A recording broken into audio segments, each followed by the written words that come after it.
Hi, so this is Jojo Spinks, and I'm talking to Mario Maston, who's very kindly agreed to record an oral history regarding his early life in Beacon Heath, Exeter. The recording's being made on the 27th of June 2025 and has the archive code of BLS 02 2025. Hello, Mario. It's an absolute delight to see you today. I wonder, Thank could you. you tell us a little about your early life in Beacon Heath, Exeter? Yes, absolutely. And it's a joy to be here, Jojo. Um, we moved to Beacon Heath in 1959. And when I say we, that would be my mom and dad, my elder brother Glenn, and myself.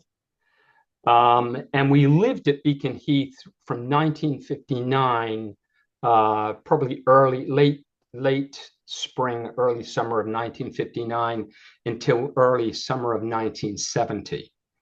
So we have more than a decade at Beacon Heath. And in 1960, um, our third uh, brother was born. That was Paul. And then in 1963, Francis was born. So there are four boys. My mother never had any girls, much to her chagrin. But yeah, so there were the family of six living in Beacon Heath, pretty much through the 60s into early 1970. Um, for me personally, and for Glenn, because we were the elder two, we both went to Beacon Heath infant or primary school. It also became kind of a junior school at one point. They added an additional year to it. So we were at the school before we went off for our secondary education afterwards. Glenn went to Heels, I went to Ladysmith. And in early 70, when we did move, we moved to Topsham Road. But most of our growing up years really were spent at Beacon Heath. And so we have fond memories from that time, friends from that time. I now live in the United States, so I'm kind of a long way away from Beacon Heath. Although last year, in fact, I was in England and I'm there most years.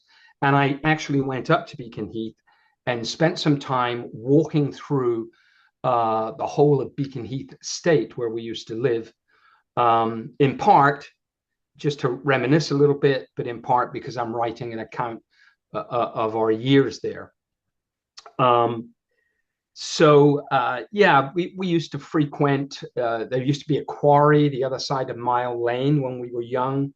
And Glenn and I, and to a lesser extent, Paul, just because of his age, we used to spend a lot of time playing in the quarry.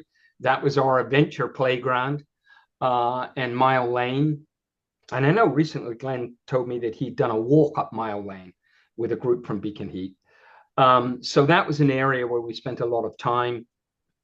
And I have some vivid memories, as you might imagine, from the years that we spent there, not least of which was the incredible winter of 1963, which kind of was incredible not only for Beacon Heath and Exeter, but really for most of England. That just looms large in my memory. Um, I have a particular story of an event that happened when I was a little more than 9 years old.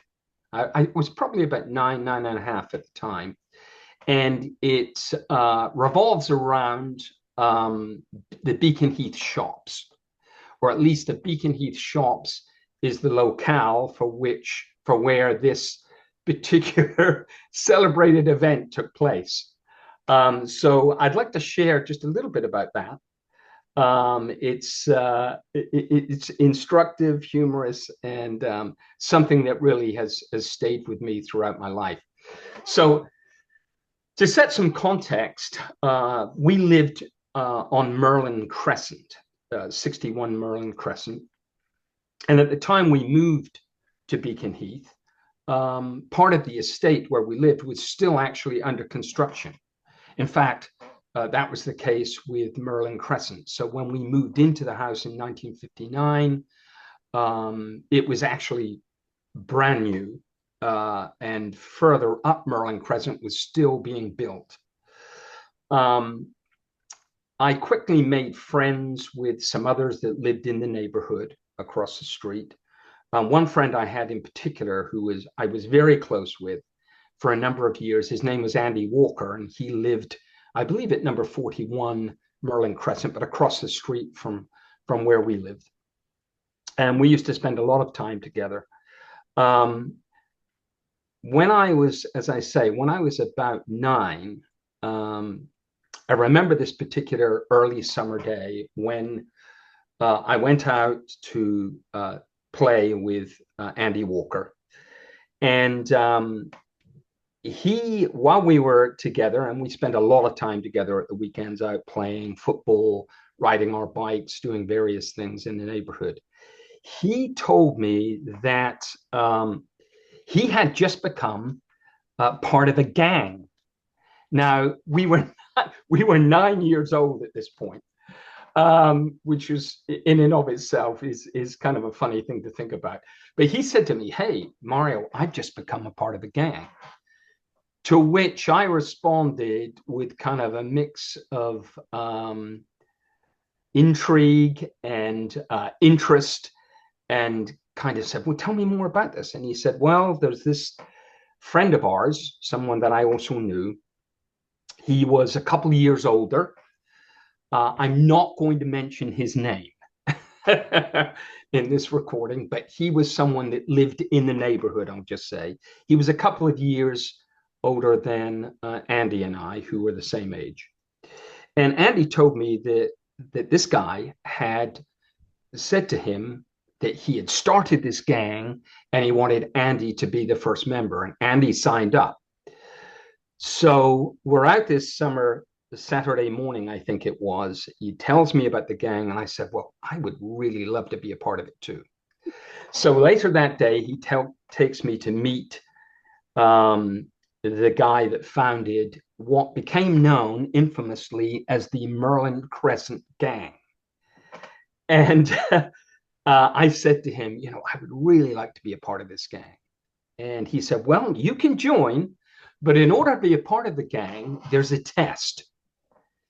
There's basically a rite of initiation," although he wouldn't have described it that way, and he didn't. He just basically said, "There's a test. If you're going to be a part of this gang, there's something you have to do in order to show me that you really do want to do this." So I said, "Sure, absolutely." And he said to me, "Well, what I want you to do is I want you to go down to the Beacon Heath shops. I want you to go to Sandy's Fruit and Veg, and I want you to steal an orange." And so this was my rite of initiation into the Merlin Crescent Gang. Now, to put a little bit more context here, my parents were Christians. They went to Beacon Heath Chapel. So they had instilled into me from an early age the reality that stealing was not a good thing to do, that it was wrong. And after all, it was in the 10 Commandments, "Thou shalt not steal." And to be perfectly frank, at that age, I was too young even to go scrumping. So that was something that would come later. So the day came when the day that was appointed for me to go and purloin the orange. And so it was a weekend day. I remember that. I think it was a Saturday. But whatever day it was, my mother was about to go into Exeter to do some shopping, which she typically did on a Saturday. And so she got herself ready to leave. I said goodbye, said I was going to be going out to play with my friends, and I would see her when she got back. So I knew the coast was going to be clear, and off I went down to the shops. And I've been to the shops many times with my mom. Potter's Butchers was down there, Sedgley's the chemist. There was a newsagent that also functioned as a post office and a tobacconist. There was Isley's, the hardware store, and there was Sandy's Fruit and Veg, which I had frequented before, but with my mom. This time I was on my own.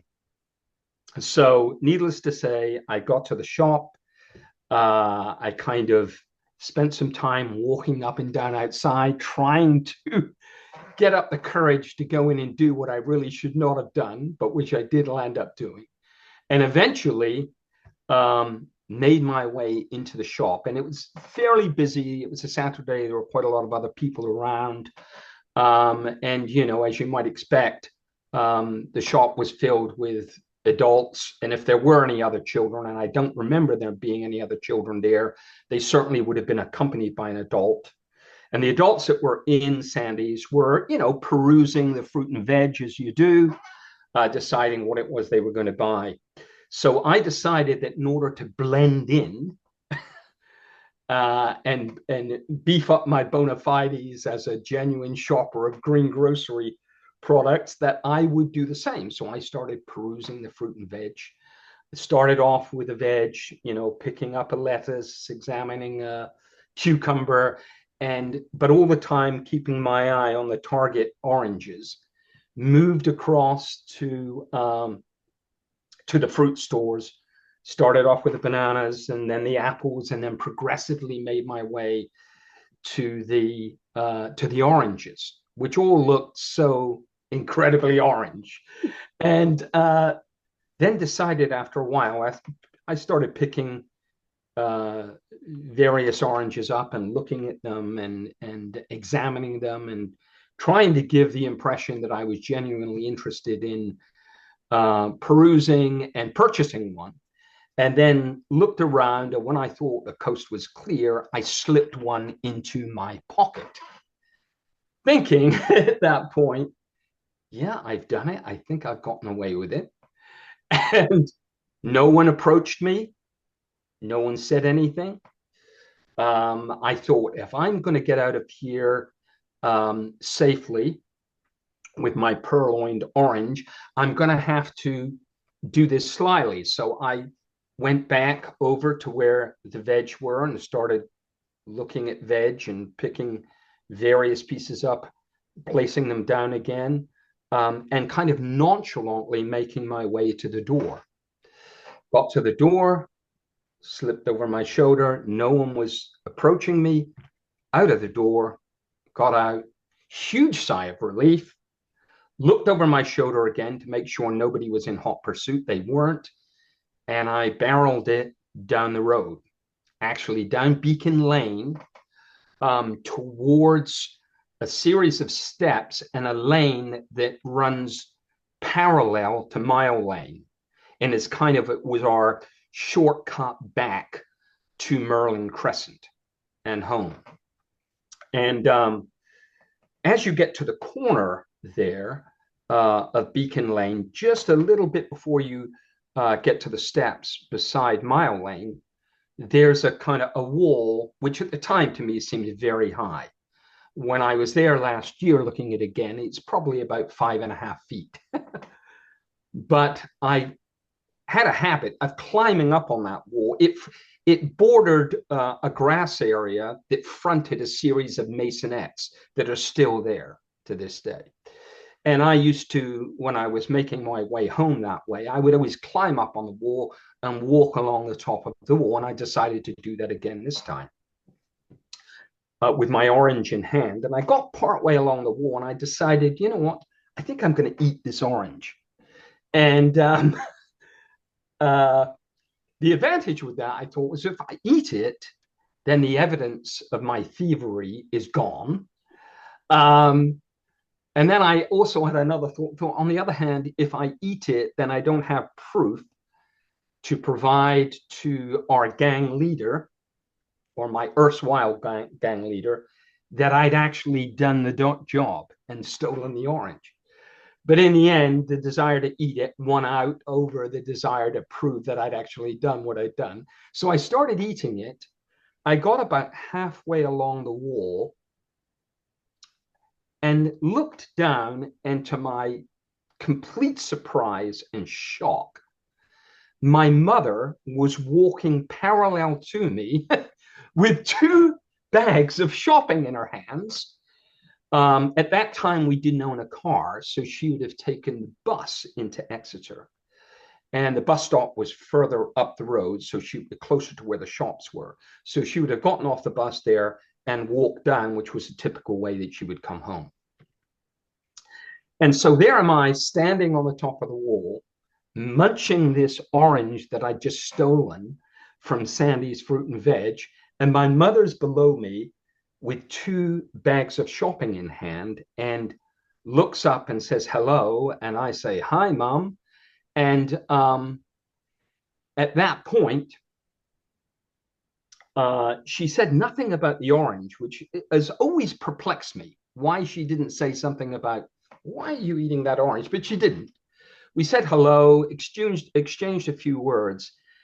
And then suddenly I heard a sound from kind of left over my shoulder. I looked around and there was a somewhat breathless teenage girl standing there.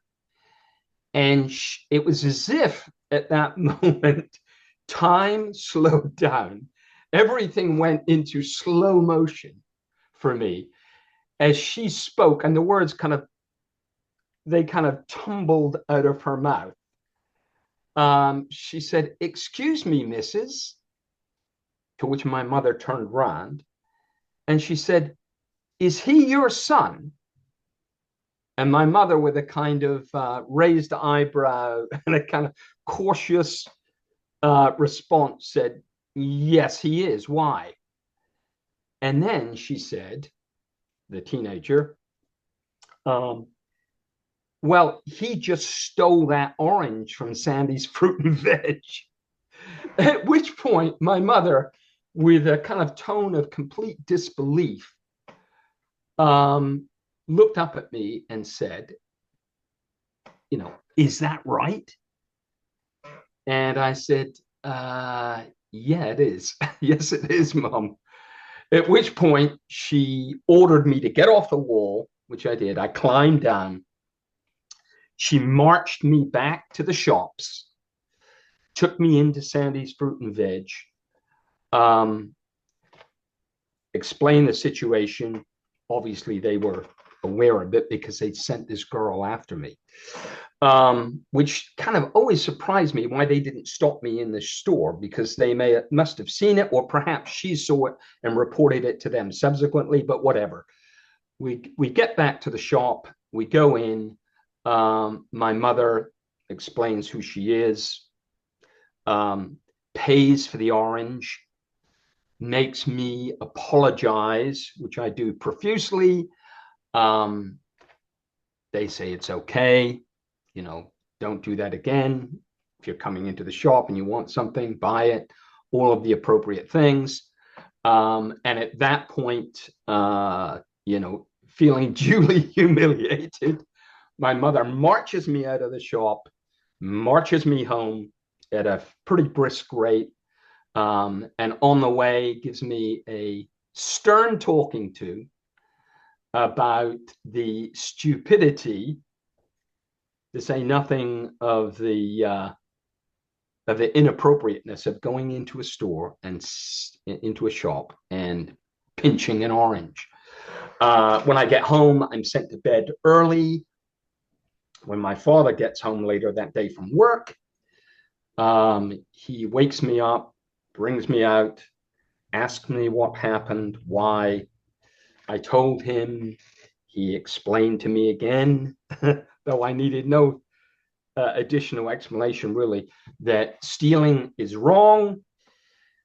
This is a time when parents were not opposed to spanking their children. He put me over his knee, gave me a couple of quick spanks. The first and only time in his life that he did that, sent me back to bed. And there ended the story of my attempt to be a part of the Merlin Crescent gang. Just as a kind of postscript, the Merlin Crescent gang kind of disappeared into the ether with its two other members, its founding member and my friend Andy. Both of those boys kept a low profile for the next couple of months. None of them were around my house. I didn't see anything of them. And I kind of learned a lesson from my foray into Sandy's fruit and veg at the Beacon Heath shops, which was twofold. One, don't steal. And two, if you're ever going to be a part of a gang, make sure it has nothing to do with oranges. And that was kind of the most celebrated story, really, of all the years that we spent in Beacon Heath with the shops. And it's something that's always stayed with me. It's been incredibly funny to think about over the years. And it's something that I had great fun writing about, actually, just thinking about it again. And that is, is just one little vignette of so many stories and so many experiences we had at Beacon Heath that are still vivid and rich in my memory. It's a wonderful story, Mario. Thank you so much for sharing that. Sure. Yeah. I did have a question. You mentioned the church. Yes. Is there anything else you can tell us about your family's relationship with the church and your experience? Yeah, a little bit. Yeah, my parents were connected to a church in Exeter called Belmont. And at the time it was called Belmont Chapel. I think now it's just called Belmont. It was quite a thriving church then, and it still is now. And they kind of planted another church in the Beacon Heath neighborhood when the Beacon Heath estate was really under construction. Now, I'm not exactly sure what year Beacon Heath Chapel, as it was then, it's now Beacon Heath Church, but it's in the same location, it's the same building. It's right on King Arthur's Road, a little way up King Arthur's Road on the right-hand side. But I suspect that it was probably built sometime in the mid to late 1950s. So when we moved to Beacon Heath, because the church was kind of a sister church to the one in Exeter that they were attending, they started to attend the one in Beacon Heath, which was really kind of like a 10-15 minute walk from Merlin Crescent, no more than that. And in the early days, in the early years that we were there, my parents were very active in the church and they taught Sunday school. I was very young then, because I think when we moved to Beacon Heath, I was only like 4.5. So my memories of Beacon Heath Chapel are in the very early years, probably from 4 to about 6 or 7, something like that. Because later on, Glenn and I got involved in something called the Boys Brigade. The Boys Brigade would do these kind of recruitment events in different estates and neighborhoods around Exeter, and they came up with their full band and did a kind of recruitment parade through the streets of Beacon Heath. And we got connected with that, eventually joined the Boys Brigade, and the Boys Brigade was connected to Sidwell Street Methodist Church in Sidwell Street in Exeter. And so we switched and started attending Sidwell Street because of our connection to the Boys Brigade. So my time at Beacon Heath Chapel, although I still have some very clear memories of people and connections there. And interestingly enough, years later, when my parents moved and we moved in early 1970 or the summer of 1970 to Topsham Road, where my parents lived really for decades, for about 35 years after that. Later on in their life, they kind of circled back again, and found themselves back at Beacon Heath Church, which was an interesting kind of journey for them. They kind of went full circle and came back there for a number of years prior to my father's passing, and then subsequently 10 years later, my mother. Both of their memorial celebration of life services were held at Beacon Heath Church as well. Yeah. Well, that's a beautiful thing, isn't it? It feels like a full circle. Yes. Yeah. I've got another question, if I may. Absolutely. You also mentioned Mile Lane a few times and the quarry. Yeah. Can you tell us of some of the things that your memory of how the quarry looked? Yes, and it's so very different today now because, as I said to you, I think before we started recording, I tend to go back to England frequently. In fact, apart from the first 4 years living in America, when I didn't return, since then, and apart from the 2 years of the enforced hiatus due to COVID, I've been back in England, I think, every year, sometimes twice a year. So, a few years ago on one of my trips, Glenn and I actually went up Mile Lane and took a walk into the area that used to be the quarry, which is now unrecognizable from what it was back then. But yeah, Mile Lane runs in a sense, part of Mile Lane runs parallel to Merlin Crescent, quite a significant section of it. And so from our house at 61, we would slip out, take a right. There were some trees there and a bank, and we could slip down very quickly into Mile Lane. So access was literally a couple of minutes. And when we got into the lane, we went down a little way, and on the right, there was a gate there. It typically said no entry, private, which did nothing to stop us from entering. And we would go in there, and then the quarry was literally a significantly deep clay quarry. There were lorries coming out in and out all the time, picking up, clay and sand and moving out and taking that to other places in Exeter. So it was very active. There were diggers in there.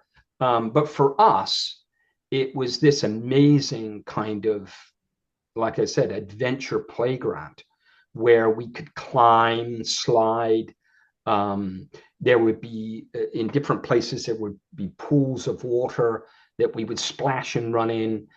There would be large kind of mounds of earth and clay.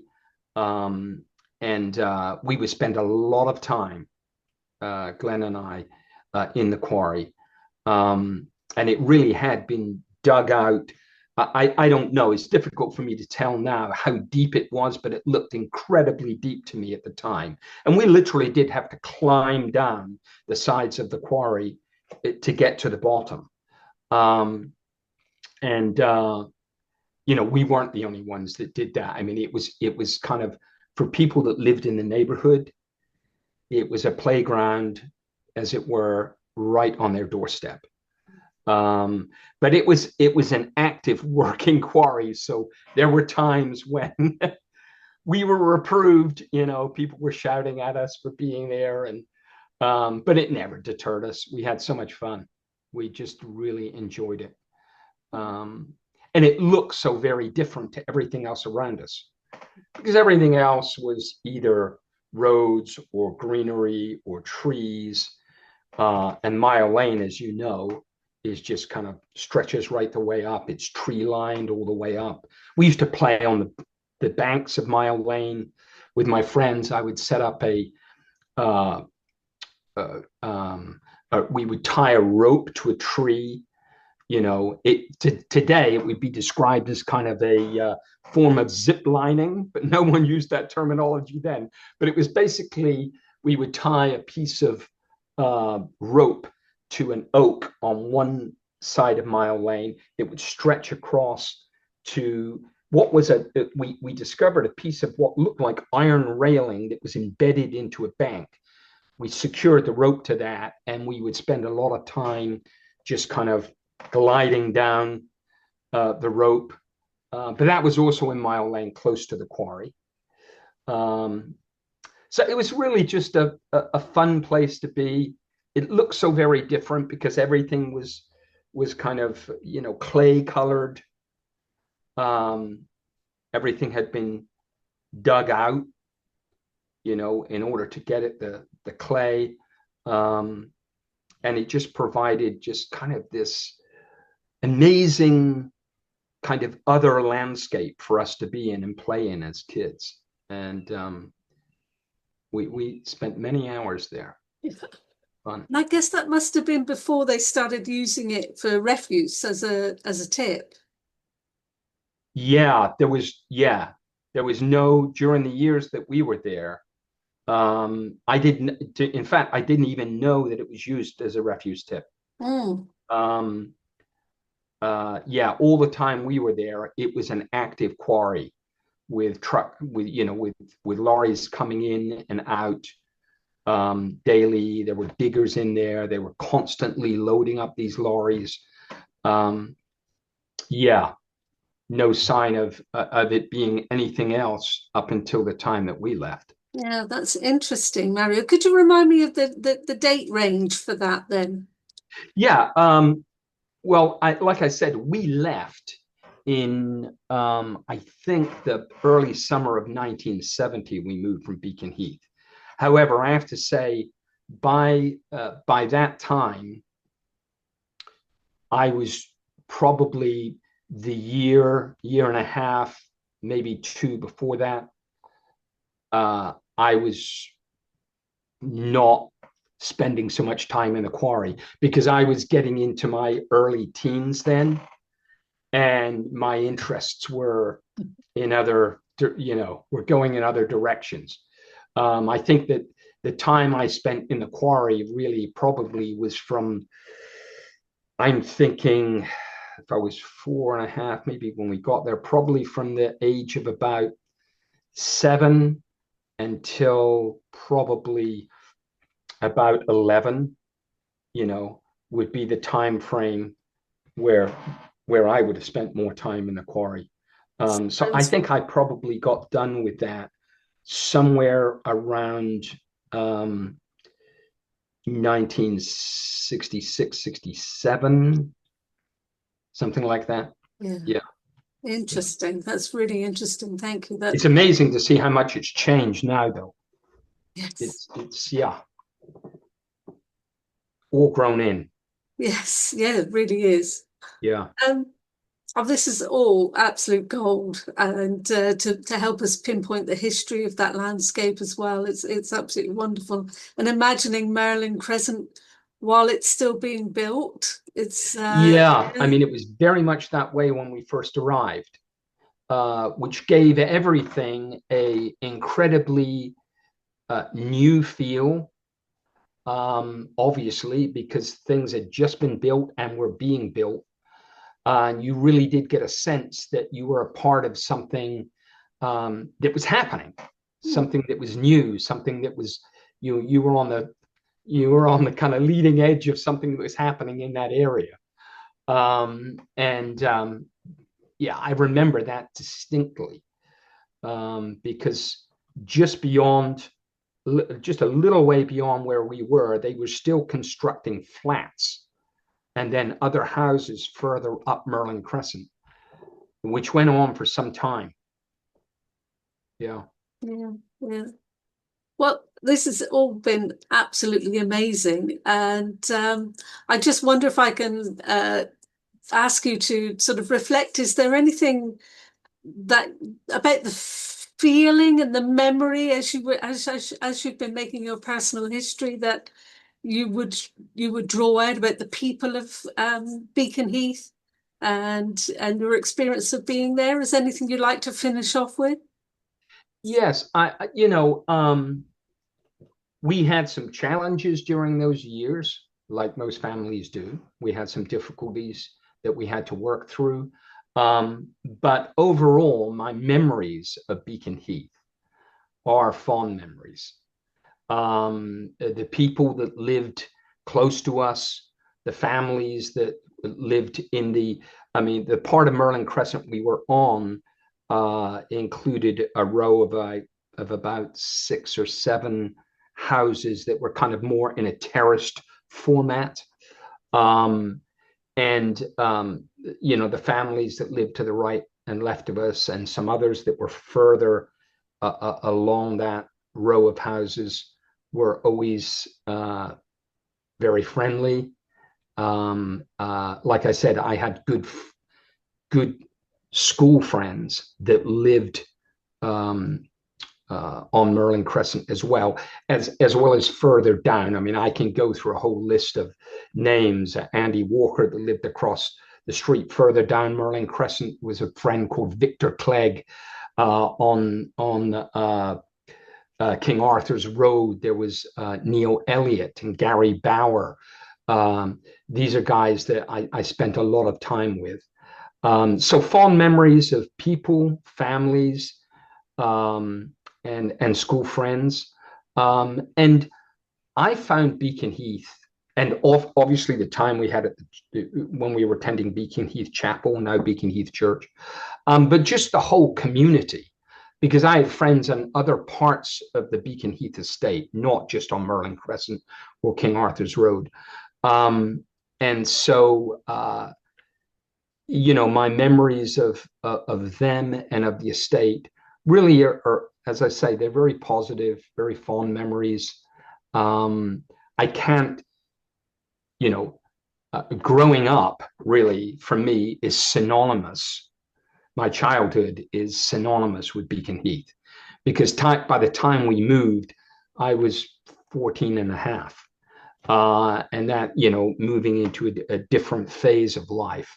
But Beacon Heath really is where when I think of growing up as a boy, I think of Beacon Heath.